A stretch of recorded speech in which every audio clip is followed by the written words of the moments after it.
ইজ্জতুল্লাহ, কেন্দ্রীয় এবং স্থানীয় নেতৃবৃন্দ, ছাত্র সংগঠনের নেতৃবৃন্দ, শহীদ পরিবারের গর্বিত সদস্যবৃন্দ, প্রিয় টাঙ্গাইলবাসী, সাংবাদিক বন্ধুগণ, আল্লাহ তাআলার শুকরিয়া আদায় করছি।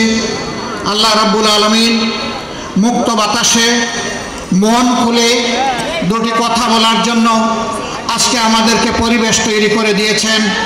আলহামদুলিল্লাহ রাব্বিল আলামিন। টানা 17 বছর 6 মাস এই জাতি বন্দিত্বের নিগড়ে বাধা ছিল।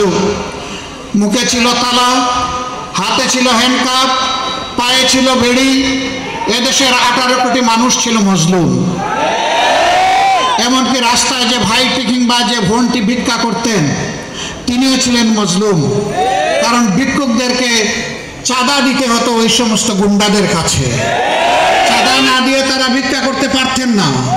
সারাদিন ভিক্ষা করে 2, 5, 10 টাকা জমিয়ে যখন নিজের জন্য পরিবারের জন্য খাবার কিনতে যেতেন তখন 30 টাকার পেঁয়াজ তাদেরকে 300 টাকায় কিনতে হতো।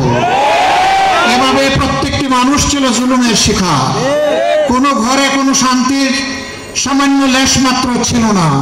বাবা বেটা একসাথে বসে দুপুরের খাবার গ্রহণ করছে, তুলে নিয়ে ধরে নিয়ে বলা হয়েছে রাষ্ট্রের বিরুদ্ধে তারা ষড়যন্ত্র করছিলেন।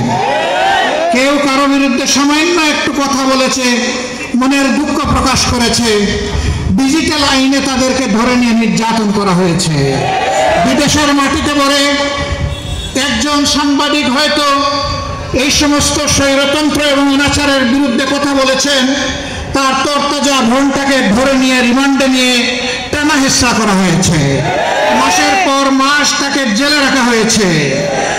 কোনো মানুষ তার মনের কথাটা সামান্য একটু ফেসবুকে প্রকাশ করেছেন, অমনি সাথে সাথে আজরাইল রূপী বিবি তার ঘরে চলে গিয়েছে।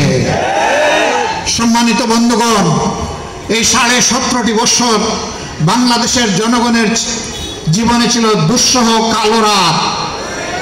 আপনারা বলবেন 17 বছর কিভাবে মিলে? আওয়ামী লীগ তো 15.5 বছর ক্ষমতায় ছিল। আসলে তারা 17.5 বছরই ছিল। তারা 2006